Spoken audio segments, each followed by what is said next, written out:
inauguration and the swearing in of the latest governor of Abia State, the hope for Abia State. And well, a lot of dignitaries are present, the likes of our incoming vice president, Dati Ahmed Baba, and others are actually in the beautiful city of Aba. In fact, Alex Otti is on fire as works commence tomorrow. Here is the video, guys. Assurances from the other side that the endless season of antagonistic and predatory politics was finally over.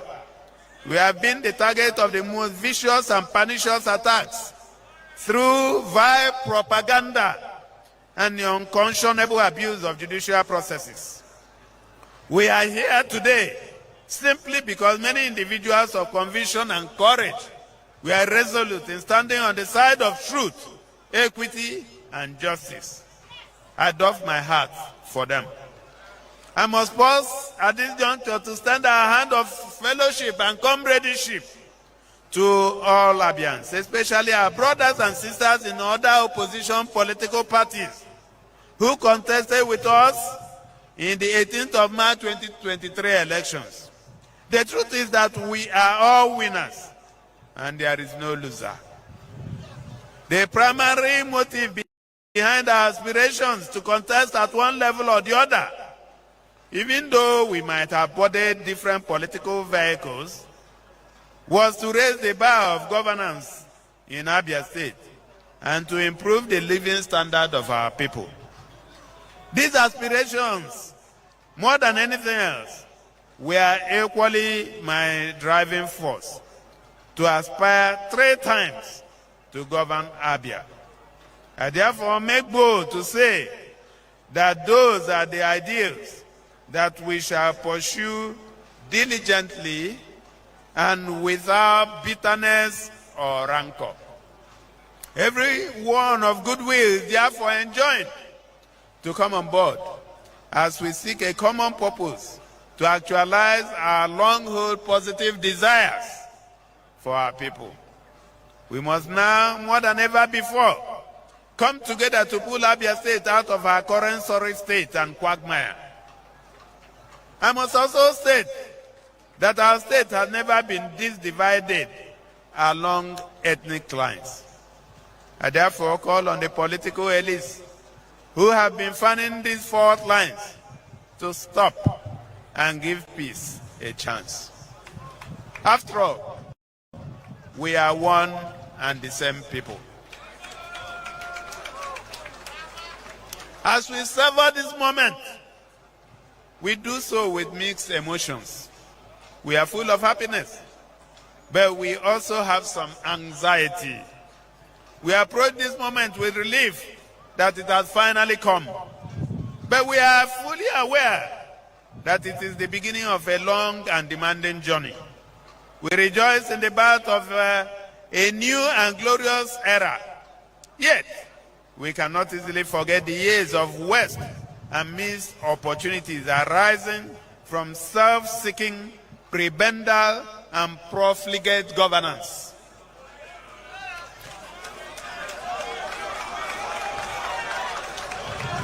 In all of this, we draw inspiration from the wise words of King Solomon of antiquity. In the book of Ecclesiastes, chapter 3, verses 1 to 8, we are reminded that there is a time for everything. We as Abia citizens have had our time of tribulations and pains, of darkness and doubts, to the glory of God. This is now a time for us to wipe our tears. It is a time for rebuilding, not just the state's physical infrastructure and fiscal buffers that are in sorry state, but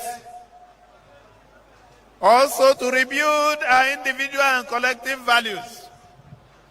It is now the time to take back our state.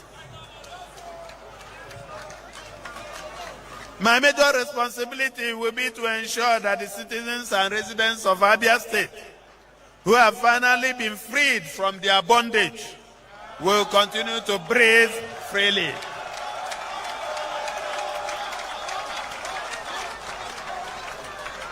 and go about their daily pursuit of good quality life. It will be my duty to bring them out of pitch darkness into the bright sunlight that they deserve. It will be my duty to show them that there is more to life than the poverty, hunger, ignorance, disease, insecurity, and potholes that all these years have become their daily realities. It will be my duty to continue to remind them that they are the offspring of those who once created the fastest growing economy in the world. It is my duty to let them realize that they were once the world's largest makers of some key products on which the world's economy depended. It is my responsibility to let them know that their institutions of learning had in the past produced some of the greatest minds in the world of arts, science, and technology, mathematics, banking, finance, politics, law, history, and philosophy. It is my duty to let them know that we have in us all the qualities that are necessary to recreate the glorious past that they dream about. I have abiding faith in our ability to conquer the challenges of the decades of poor quality governance, the decades of stunted growth and development, the decades of deprivation, injustice, and loss of self-dignity, the decades of hopelessness, anguish, and pain. After all, we are the children of those who were at the forefront of the successful conquest of independence for Nigeria and indeed Africa. We come from the wombs of the heroic women who defied the guns, bullets, and batons of the colonialists in 1929 to secure freedom for themselves. We are the offspring of those who more than half a century ago accomplished technological feats and discoveries. Without doubt, we have greatness in us, and it is up to us to awaken the giants in us. My pledge to you today is that I will lead the charge to restore our society to greatness. During my campaigns, I visited every part of our state and dutifully explained to the electorate my plans on how we can rebuild our state. I presented my credentials and made bold to say that I was going to help you reverse our individual and collective failures. My biggest source of reassurance was that wherever I visited throughout the 17 local governments of Abia State, I saw on the faces of our people a high sense of expectation, a burning desire for change, and a fierce determination to do whatever it rightly takes to succeed. I discovered that despite all these years of rape and brutalization of their psyche, majority of our people remain resolute and unbroken in spirit. Bad roads, potholes, power blackouts, kidnappers, extortionists, they had not snuffed out their entrepreneurial and creative spirits. They kept hope alive and continued to pursue their daily tasks in their inexorable quest to be part of a sane and decent society. They have indeed been waiting for this day, which has finally arrived.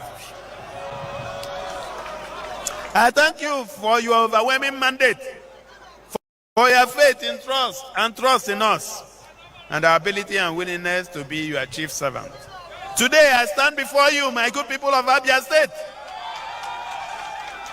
to declare once again, and boldly this time, that in line with my campaign team, you should weep no more.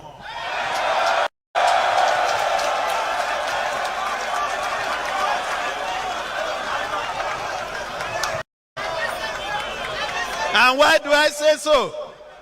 Because help is here.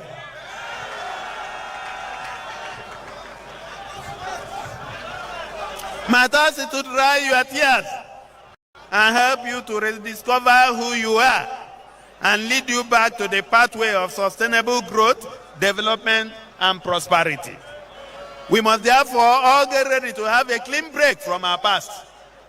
We pride ourselves as God's own state. We have our faith in God. We believe that there is a time for everything. For us citizens and residents of God's own state, this is a time to rebuild. We are fortunate that destiny has placed us before our own generation the onerous but historic task of replacing what the flying and creeping locusts masquerading as leaders may have consumed these past years. And its desire to turn our electoral victory into an instrument for improved fortunes of our well-meaning people. As we get ready to cross our River Jordan into the Canaan land that God has graciously placed before us, let us not be under any illusion that the worst is over. In fact, in winning the election, we have merely won a preliminary battle, albeit a very crucial one. Nevertheless, the war has just begun, and we have put our hands on the plow. There is no turning back until we achieve our collective dreams and aspirations. From the events of the last few months, since after our victory, there are clear indications that there will be constant distractions from those who pray that Abia should go back to Egypt.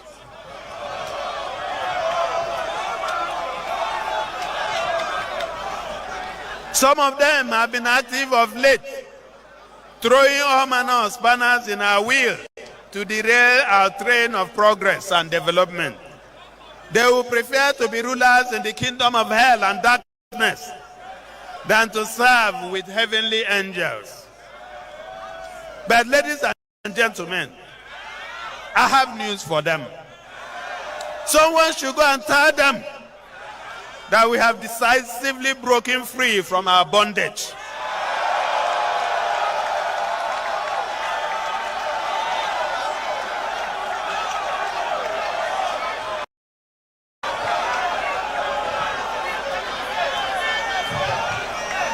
We are finally heading to our promised land, and we have resolved that we will no longer serve Pharaoh.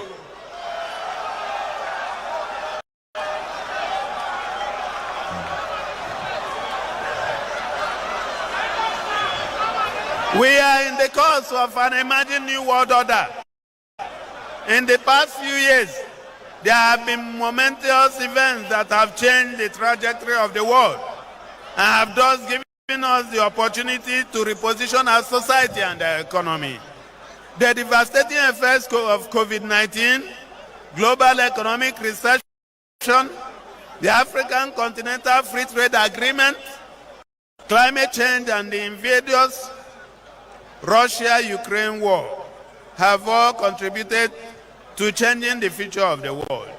The global supply chain is undergoing a massive paradigm shift. Abia State's potential to be a more significant player in this emerging world order should be of interest to all of us. Crucial niche, production and service hub for both West Africa, Asia, and even the world. We have the raw materials, the fertile lands, and more importantly, the energetic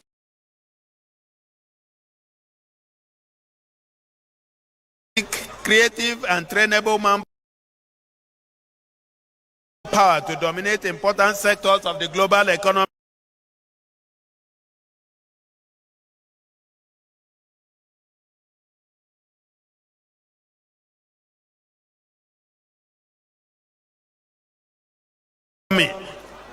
Textiles, leatherworks, information technology, entertainment, agriculture,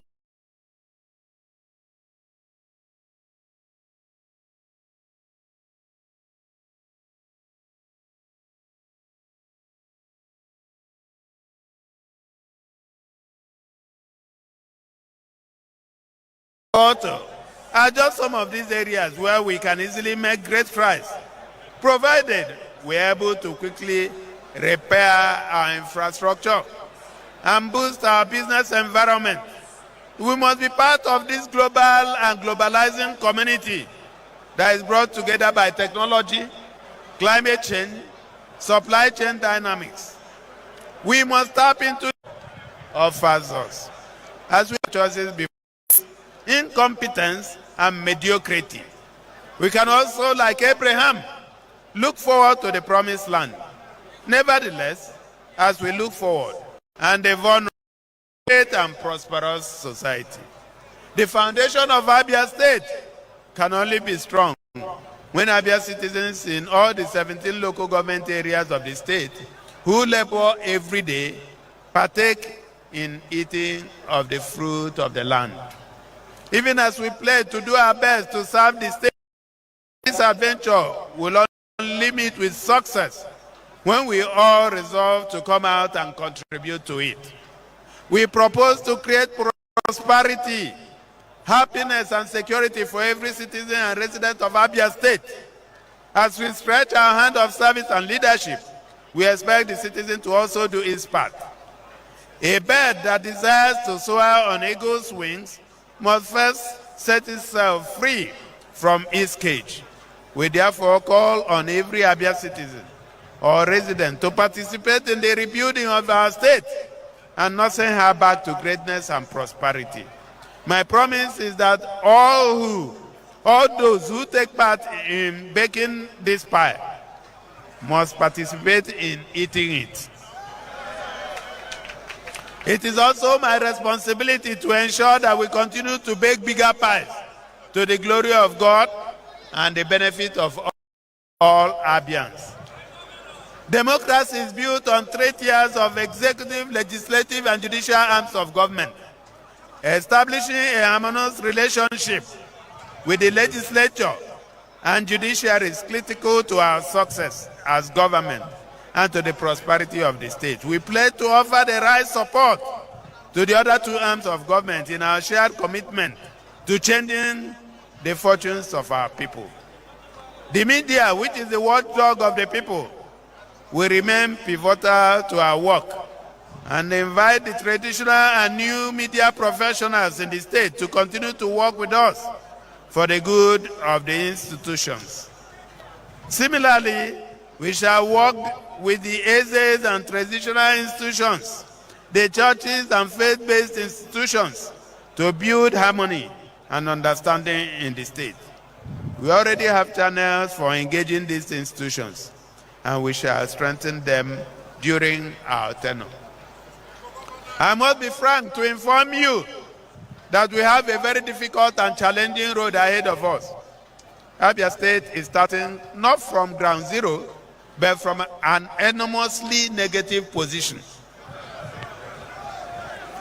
While we are busy battling with the devastating effects of insincere and corrupt leadership, the rest of the world, and even many parts of Nigeria, would appear to have left us behind. We have a treasury that has been criminally ravaged to the extent that we have an alleged 50 billion in unpaid salaries, gratuities, and pensions. Our local and foreign debt overhang is reported to be in the region of 200 billion. In addition to other debts to contractors, we have a poorly motivated workforce, extreme youth unemployment, collapsed physical infrastructure, a terribly frail primary, secondary, and tertiary healthcare delivery system. These are in addition to a broken educational system, urban waste disposal, and a large army of citizens, especially teachers, health workers, including medical doctors and nurses, lecturers in tertiary institutions, local government authority workers, and most painfully, our senior citizens who feel blatantly betrayed by successive administrations that willfully and unconscionably abandon them to live in wretched, subhuman conditions. The so-called urban centers in the state have fallen far behind in terms of physical infrastructure, modern housing, amenities like pipe-borne water, quality road networks, and some of the features one normally associates with modern cities. It will not be wrong to describe some of them as glorified villages. These places bear the semblance of urban areas in large part because of the resilience of the residents, but most importantly because of the extensive investment made decades ago by our revered leader, the Sam Mbakwe of the blessed memory. Fixing these urban centers and bringing them at par with their contemporaries around the region and beyond will take a humongous amount of time and resources. We can only save them through massive reliance on new public-private sector investments. Educational system, which used to be the cutting edge of our growth and development, is now in shambles, as our findings show that the sector had for decades not received the kind of quality attention it deserves. As a result, there is paucity of quality teaching personnel, especially in very critical subject areas. The absence of standard laboratories for practical learning and experiments, and a culture of malpractice that sets our children up for a life of mediocrity, frustration, and disappointment. I promise that in the emerging dispensation, every child of Abia State must have equal opportunity to good education.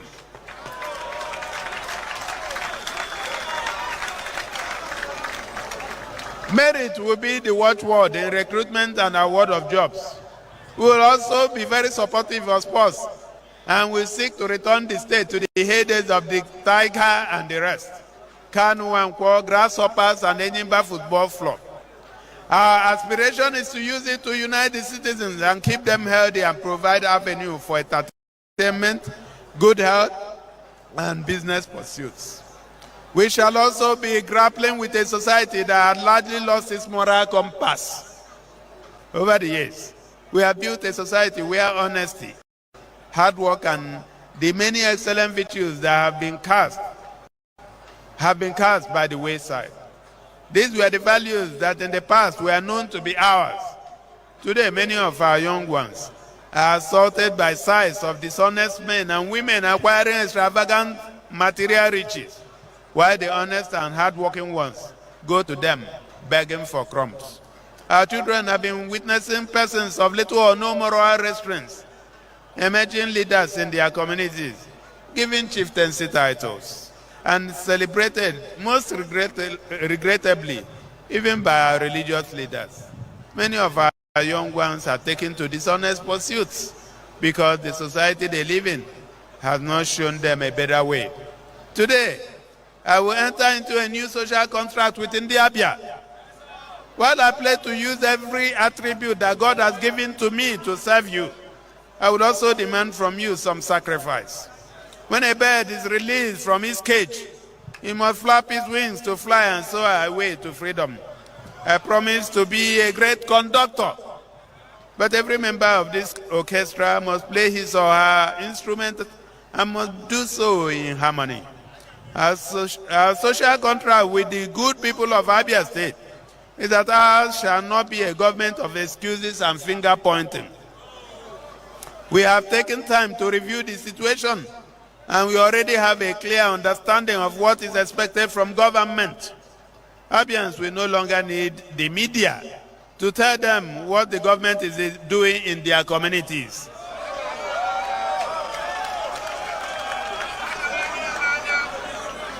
They will directly experience real development themselves at its occurs. After so many years in the doldrums, please let no one be in doubt that it will be very challenging at first.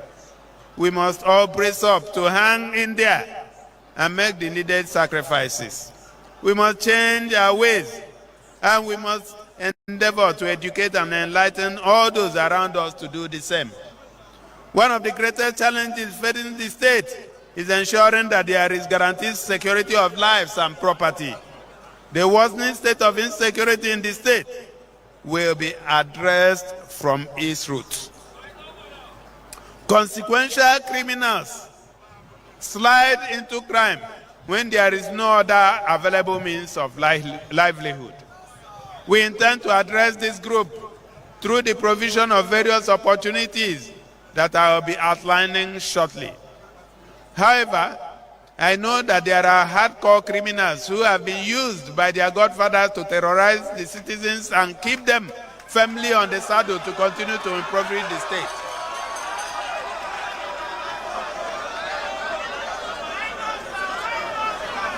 Now, my simple warning to them is that they must leave the state from today.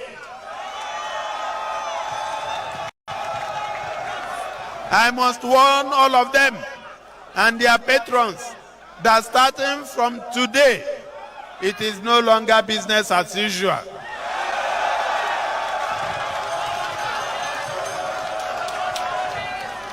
I promise you that Abia State will not be big enough to contain you and I at the same time. I declare that I will use the full force of the law to apprehend and deal with all those who are intent on threatening the law and order and citizens of the state.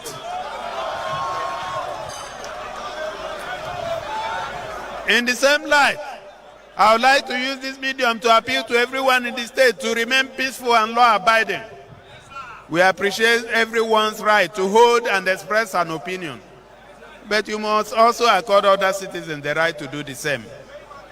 No one should stand in the way of the legitimate aspirations of others. Ours shall be a government of law and order. The right to freedom of movement as captured in our laws must be respected. Importantly, there shall be only one government in Abia State. And that is the one you have given us the mandate to lead.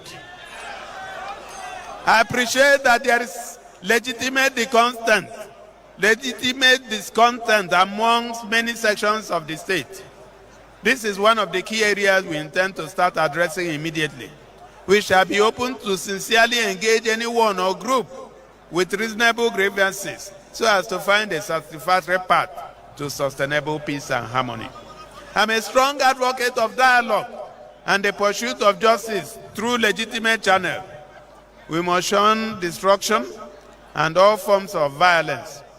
We are Igbo, and our tradition is based on dialogue and consensus democracy. Our tradition forbids the spilling of blood, destruction of public and private property, and hostility towards the innocent and vulnerable. We shall be guided by this age-old tradition of our people while pursuing progress and development on all fronts. Having laid the foregoing foundation, it gives me great pleasure to announce that within the next few days, we shall commence the payment of May 2023 salaries and pensions.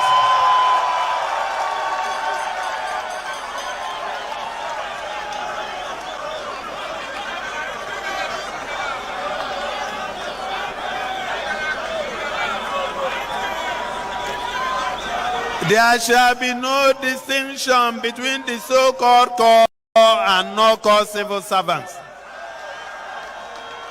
This is a disingenuous expression that was used to hide the wicked habit of owing salaries. Whether you are a teacher in a primary or secondary institution owned by the state, a staff of the public health establishments, local government, or you work in the judiciary, you shall, beginning from this May, earn your legitimate entitlements as and when due.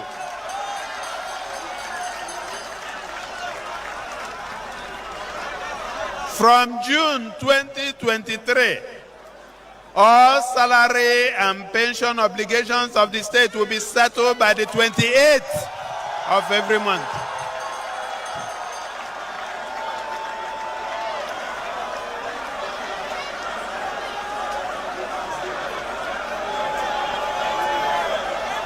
My commitment during my campaigns to pay all to pay off all outstanding salary and pension arrears remains sacrosanct. Within the next 1 week, I shall set up appropriate mechanisms to ensure that all legitimate employees and retirees are identified and paid their due entitlements.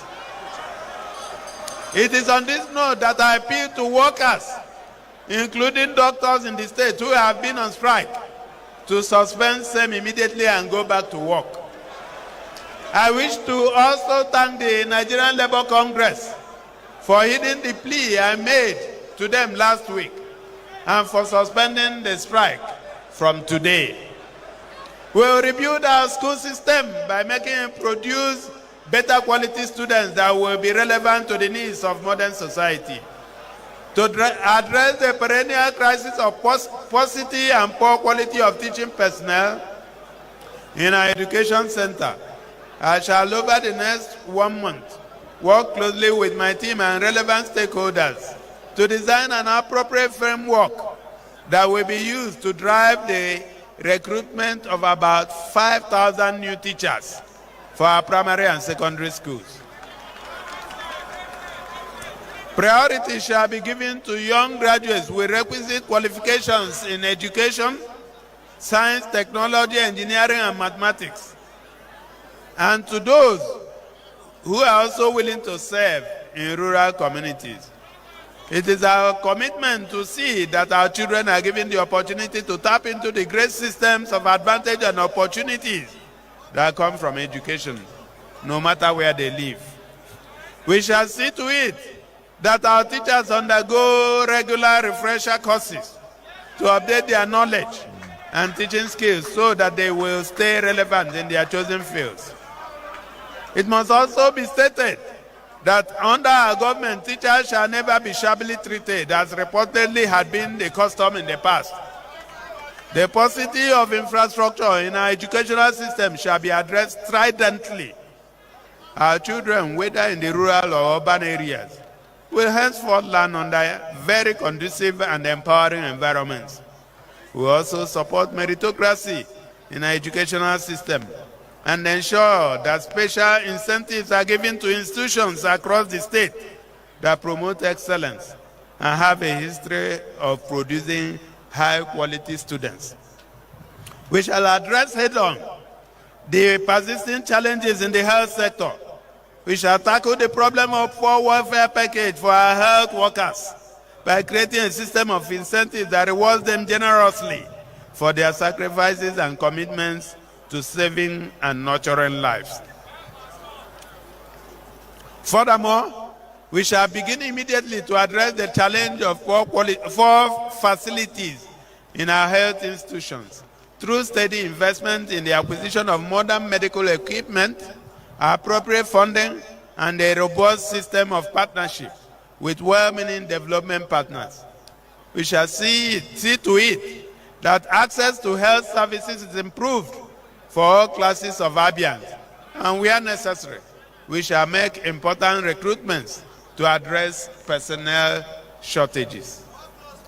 The challenge of youth unemployment in the state keeps me awake most nights because I know how industrious our youths are. I also know that when active hands and fertile minds are denied legitimate means of engagement, they resort to unsavory activities to the detriment of all. A society that wastes the potential of each youth invariably wastes itself. It is rather unfortunate that we have not done enough to harness the energy and talent of these young ones to improve the state's output of goods and services. That sorry situation is about to change as our government shall within the next 1 month launch a 10 billion naira micro, small, and medium-scale enterprises financing scheme, which will comprise conditional business grants and low-interest loans to support relevant enterprises. The detailed modalities for accessing these funds shall be made public soon.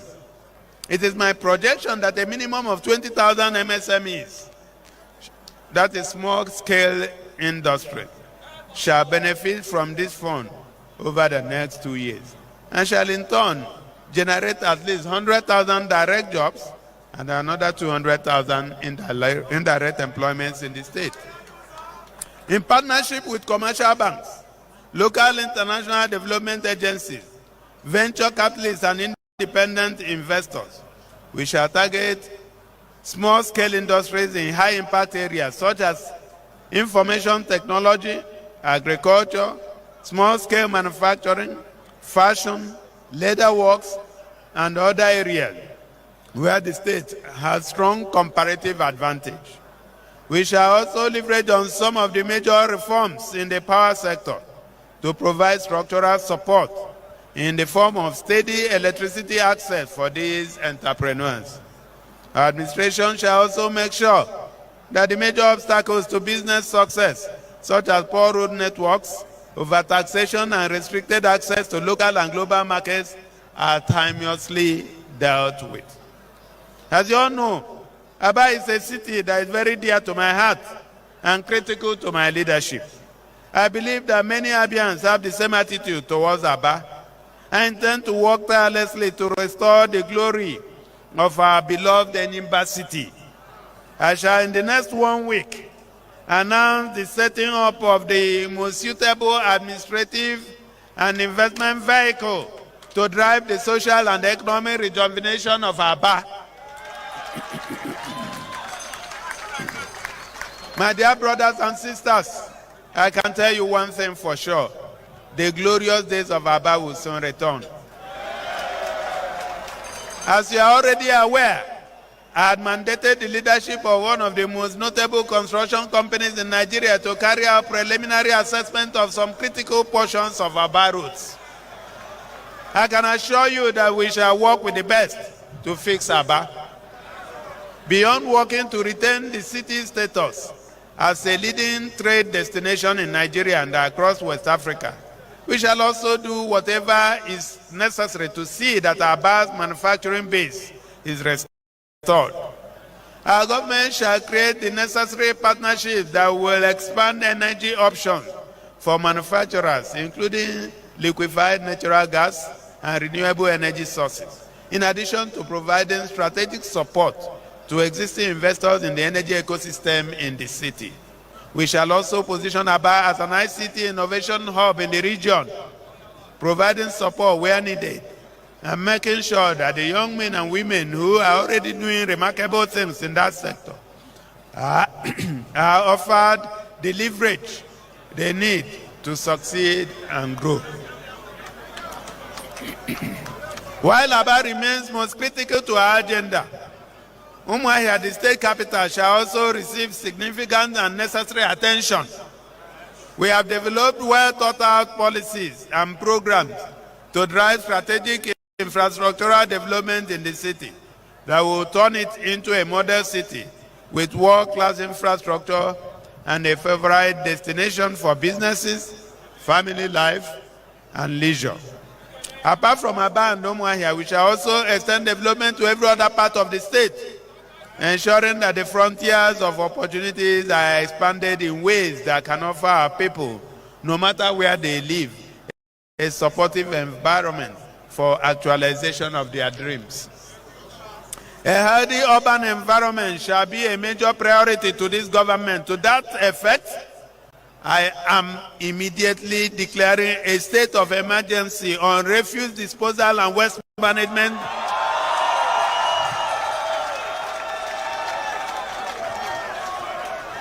in Aba and Umuahia. I hereby direct the leadership of the state's Environmental Management Agency, ASEPA, to roll out everything at its disposal and see that all refuse heaps within these two cities are promptly evacuated. In due course, we shall announce an enduring model to address the challenges of the environment and the future of ASEPA. Meanwhile, by tomorrow, a member of my team will be announced to supervise this effort.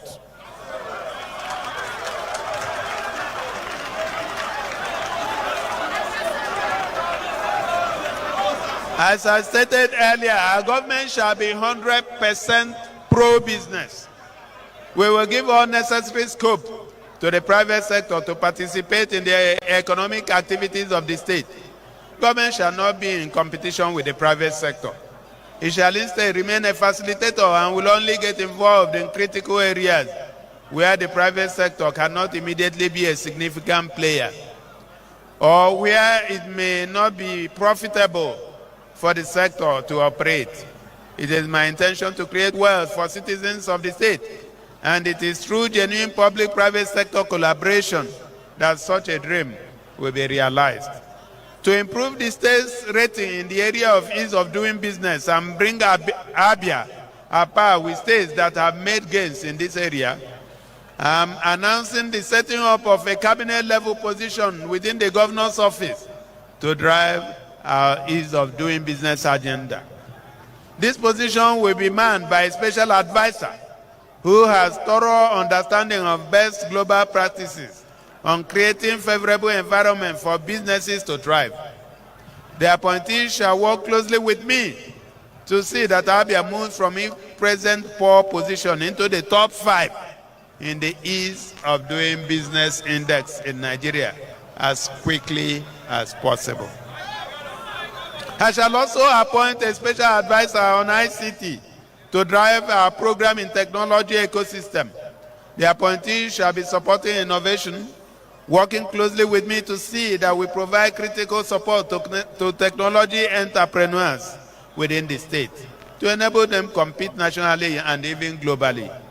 It shall be the priority of this office to make the state very attractive to investors and enterprises in the technology space by creating a system of incentives that structures that are superior to what you can find anywhere else in Nigeria. To guarantee that our programs and projects are successfully executed, a special unit will be established under my office to drive project implementation. This unit will not only see that standards are strictly observed, it will ensure that we get commensurate value on every kobo spent on projects and programs across the parts of the state. This agency shall also oversee our intervention programs in critical sectors like agriculture, social services, job creation, and robust programs of economic empowerment of youth and women across all parts of the state. It shall be the duty of this office to see that we are faithful to our promises to you as captured in our manifesto in terms of project conception and execution. We shall prioritize civil service reforms for efficiency and professionalism. We shall soon be reviewing the structure of the state's workforce to determine how we can reform it for optimal productivity. The Abia State civil service shall run differently under this administration. Merit shall take prominence, and only those who demonstrate requisite diligence in the discharge of their duties shall remain in the service. Technology will be used to support the civil service in the state. We propose to use technology to enable all Abia State employees, including myself, to work from anywhere to achieve optimal operational efficiency and enhanced productivity. There shall be no room for corrupt practices, and the full weight of the law shall be deployed in tackling all cases of indiscipline or any act that brings the service into disrepute. We shall be reviewing some of the most recent appointments and promotions made by the previous administration to ensure that persons recruited and promoted have the relevant qualifications and are suitably deployed. We shall in time address the challenge of ghost workers by deploying appropriate technology systems to determine those who have been genuinely employed and those who are actively stealing from the public treasury. Within the next few days, I shall create the Office of the Ombudsman, which will handle all public complaints. Please do not hesitate to send in your petitions and grievances to that office for prompt and effective response. Our decisions may not always be popular, which is why we constantly seek your inputs and ideas. But our decisions will be in the interest of the majority of our people. We shall establish appropriate communication channels to engage with members of the public. As governor, I will regularly interface with you through different media channels and in town hall meetings. You shall always know the truth and what the government is doing at all times to make things better for you, your family, and your business. Transparency, accountability, and public trust shall be at the center of everything we do. We will run a responsible and honest government and lead by example. We will not tolerate any form of corruption or stealing of public property. Gratification and kickbacks are totally forbidden in this administration. Now, let me state for me, awards, honors, recognitions, chieftaincy titles are not welcome until I leave office.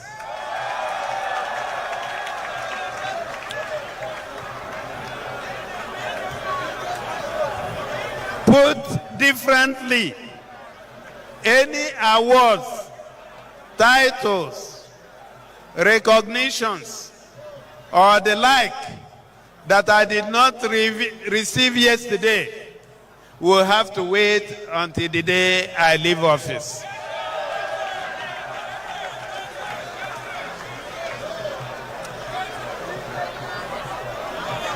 Finally, the time for the rebuilding process has begun. I've been given the task of being the driver of this train, and it is leaving the station. I welcome all of you on board, and I'm very certain that it will be a rewarding journey for all diligent commuters. By the grace of God, we shall safely and promptly arrive at our destination. Before I take my leave, let me use this opportunity to recognize the presence of His Royal Highness Emir Sanusi Lamido Sanusi, the former Central Bank Governor, the former Managing Director of First Bank, and the most important title he has, my friend and my brother. Let me also recognize our traditional rulers that are here, and they are here in their numbers. If you don't mind, I will use His Royal Majesty Ezamana, the chairman of Abia State Council of Traditional Rulers, to recognize all the traditional rulers in our midst.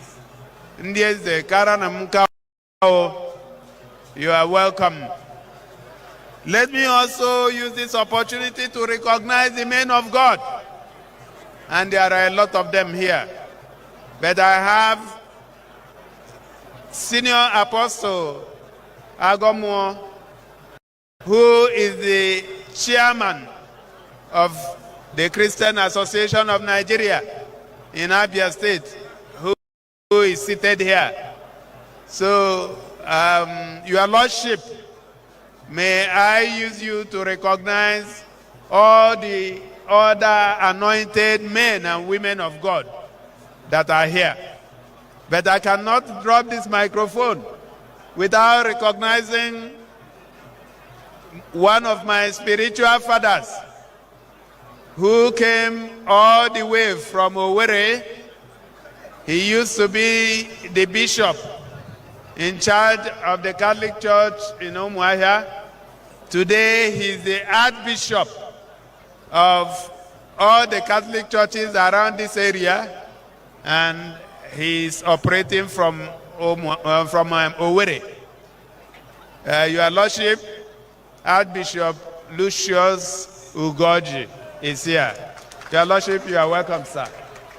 I may not recognize other people, but you are all welcome. National Working Committee members of Labour Party who came all the way from Abuja, you are very, very welcome. I thank all of you for your patience and attention, and I welcome you to the new Abia. God bless you. Abia chuku sanyi kwaraka sori bemu libeni. Abia chuku sanyi kwaraka sori bemu libeni. Chimo semo kwaraka amapo tangi kwaraka. Chimo semo kwaraka. Wonya ukorogono gabogo nyuwoma. Adunile chirigo chigawo wani buwani.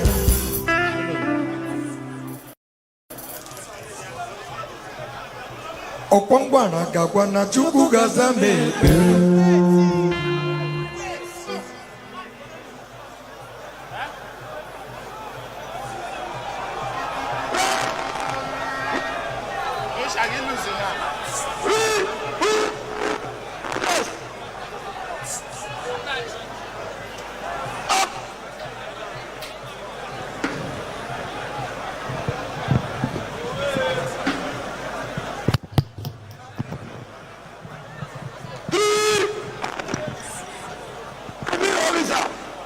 Yeah.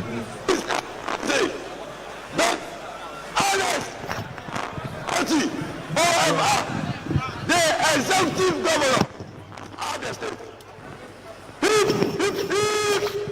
Hooray! Hooray!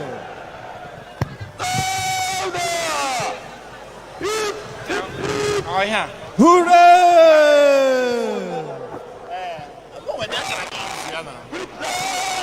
When they give you a